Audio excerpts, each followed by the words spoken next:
राधे राधे। आज मुझे मन कर रहा है कि मैं आपको अपने कृष्ण नाम की यात्रा बताऊं। आपको पता है मुझे कृष्ण नाम कैसे मिला? पहले मैं भी भौतिक जगत में ऐसे ही जी रही थी, ना कोई उद्देश्य ना कोई लक्ष्य। डर लगता था कि लोग क्या कहेंगे, भविष्य की चिंताएं खाती रहती थी। लेकिन फिर अचानक कृष्ण कृपा हुई। ना जाने कैसे दिल में एक प्रेम जगा अचानक से। मैंने कभी सोचा भी नहीं था कि मैं कभी कृष्ण नाम से इतना प्रेम करूंगी। पर कहते हैं ना, जब कृष्ण कृपा होती है तो व्यक्ति बस क्षण भर में बदल जाता है। बिल्कुल यही मेरे साथ भी हुआ। शुरुआत होती है वृंदावन से। मैंने कभी नहीं सोचा था कि मैं कभी वृंदावन जाऊंगी। सिर्फ इतनी ख्वाहिश थी कि हाँ, कभी भविष्य में मौका मिला तो जरूर जाऊंगी। पर पता नहीं, शायद श्री जी की और कान्हा जी की इतनी कृपा हुई मुझ पर कि मैं सीधे वृंदावन पहुंच गई।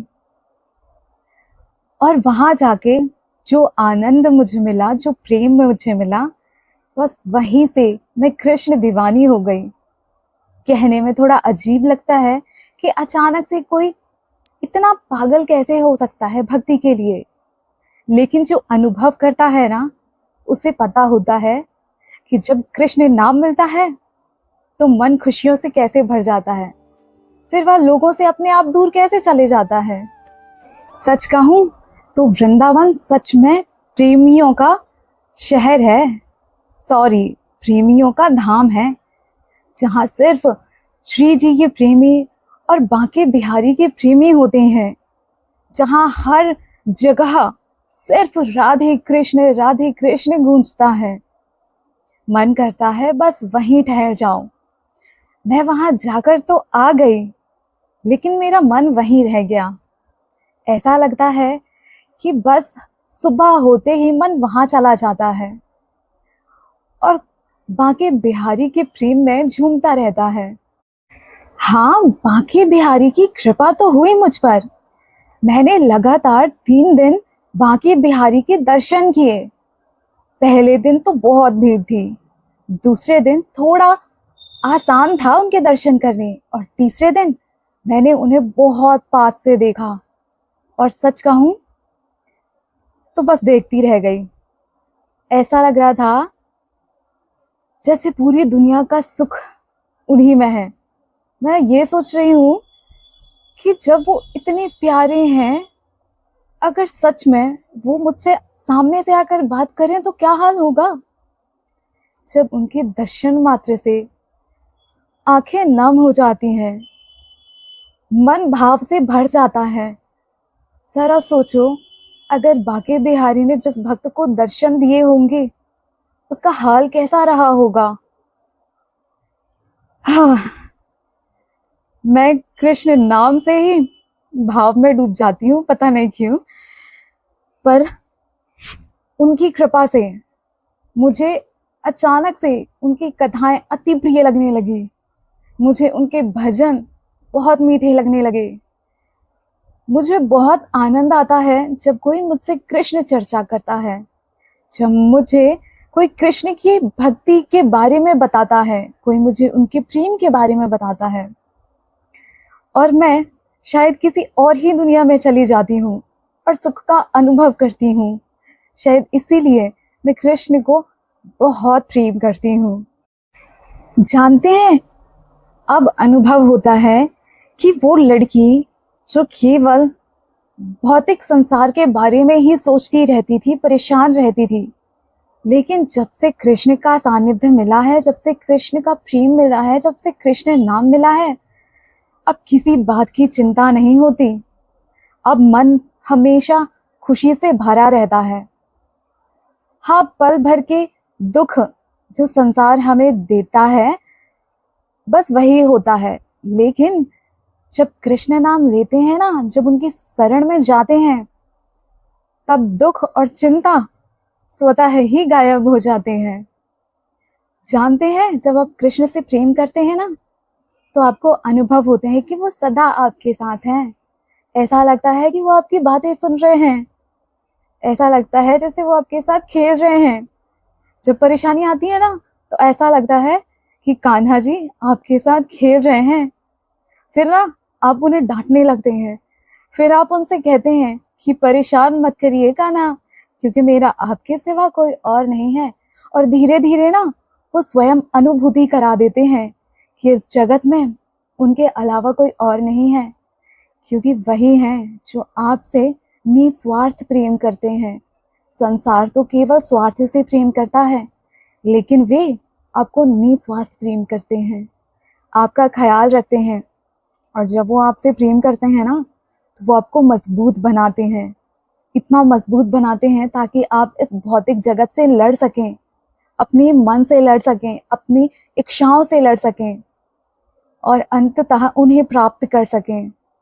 बिहारी जी बहुत प्यारे हैं, कभी उनके प्रेम में पढ़कर देखिए, फिर आप इस संसार को भूल जाएंगे, क्योंकि उनके अलावा फिर कुछ और नहीं देख पाएंगे।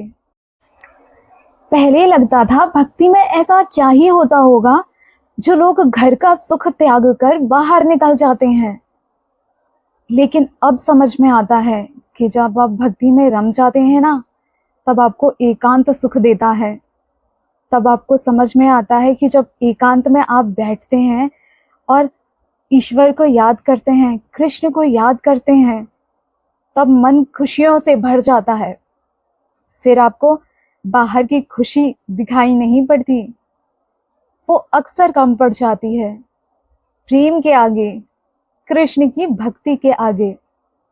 और वो बहुत भाग्यशाली हैं जिन्हें कृष्ण ने अपनी कृपा प्रदान की है, अपनी भक्ति प्रदान की है, अपना नाम दिया है।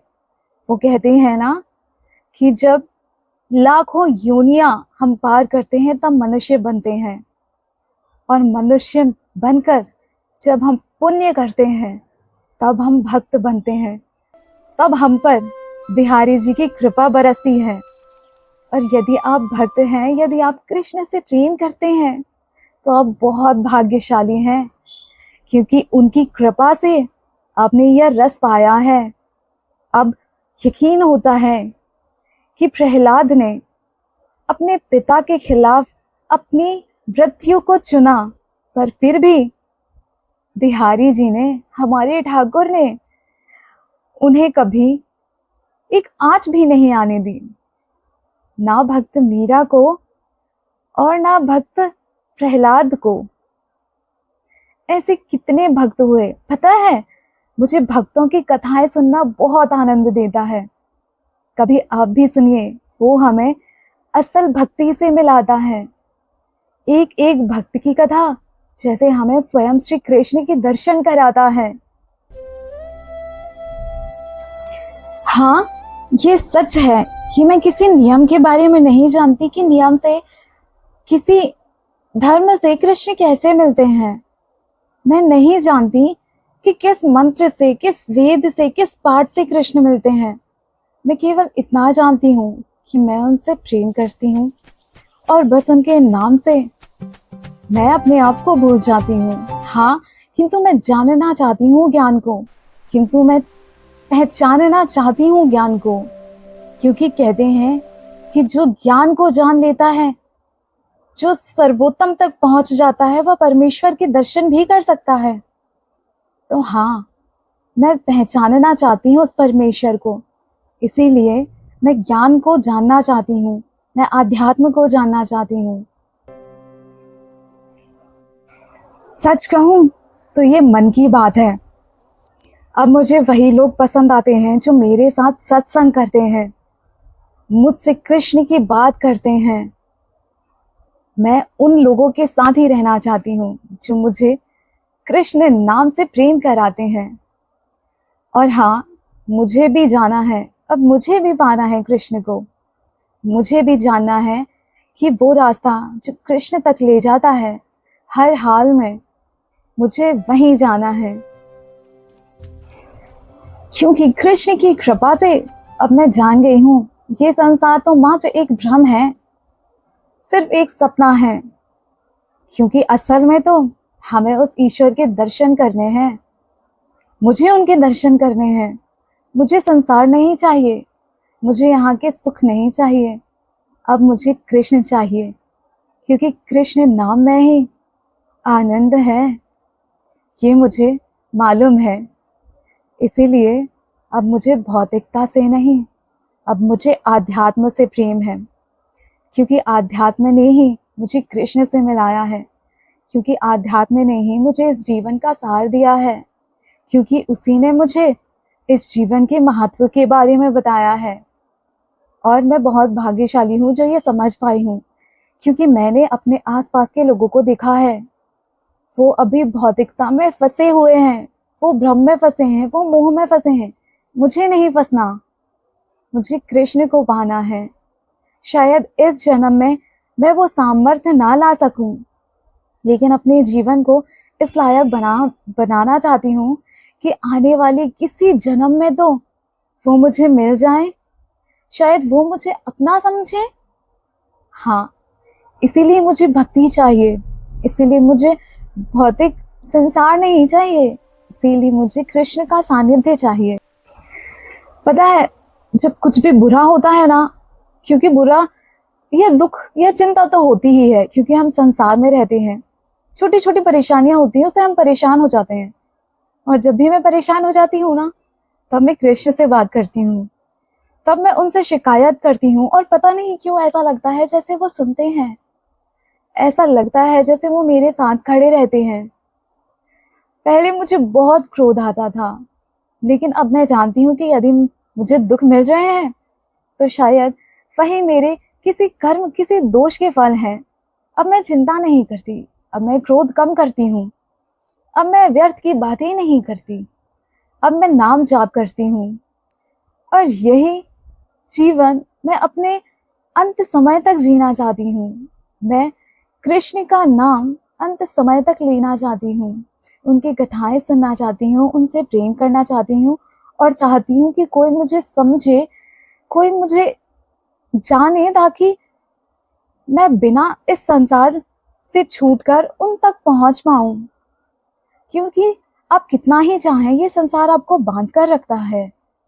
आपको संसार में यदि आप आए हैं तो आपको कर्तव्य निभाने पड़ते हैं, आपको जिम्मेदारियां निभानी पड़ती है।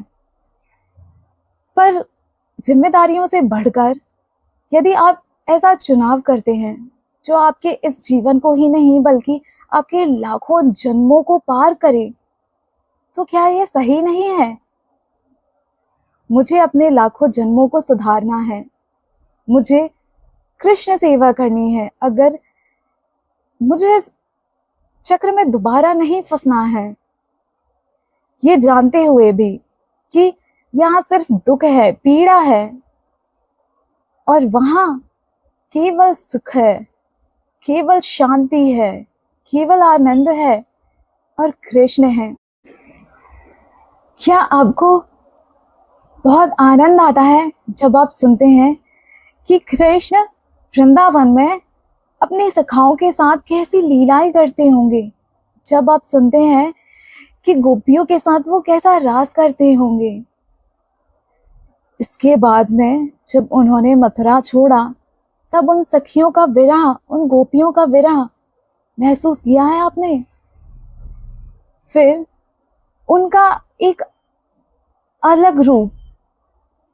और वहीं कृष्ण जब महाभारत के मैदान में उतरते हैं तो अर्जुन को उपदेश देते हैं, उन्हें ज्ञान प्रदान करते हैं, उन्हें अपने चतुर्भुज रूप के दर्शन देते हैं। जरा सोचिए उनके बारे में, उनके जीवन के बारे में। यह हमें आनंद से भर देते हैं, और उनकी पीड़ा के बारे में भी, जो हमारी पीड़ा से कहीं ज्यादा थी। फिर भी वो अपने कर्तव्य को करते रहे, वो ये बताते रहे कि कर्तव्य से विमुख नहीं होना है, बल्कि अपने सारे कर्म को ईश्वर को, कृष्ण को समर्पित करके अपने आप को इस कर्म बंधन से मुक्त कर देना है। क्योंकि जब आप कोई कर्म करते हैं, उसे अपने स्वार्थ के लिए नहीं, बल्कि कर्तव्य मानकर, कृष्ण नाम लेकर अगर अपने कर्मों ने समर्पित करते हैं, तब आप इन बंधनों में नहीं बंधते। तब ना आपको दोष लगता है, ना कोई पाप, क्योंकि कृष्ण नाम ही तो मोक्ष है, जो इन सब से ऊपर है। इसीलिए कृष्ण नाम लीजिए और अपने जीवन को तृप्त कीजिए, सामर्थ्य दीजिए, क्योंकि कृष्ण नाम में परम सुख है, परम शांति है। क्या आपने भी उन्हें महसूस किया है? क्या आप भी उनके भक्त हैं? तो कमेंट में राधे राधे जरूर लिखें। हरे कृष्णा।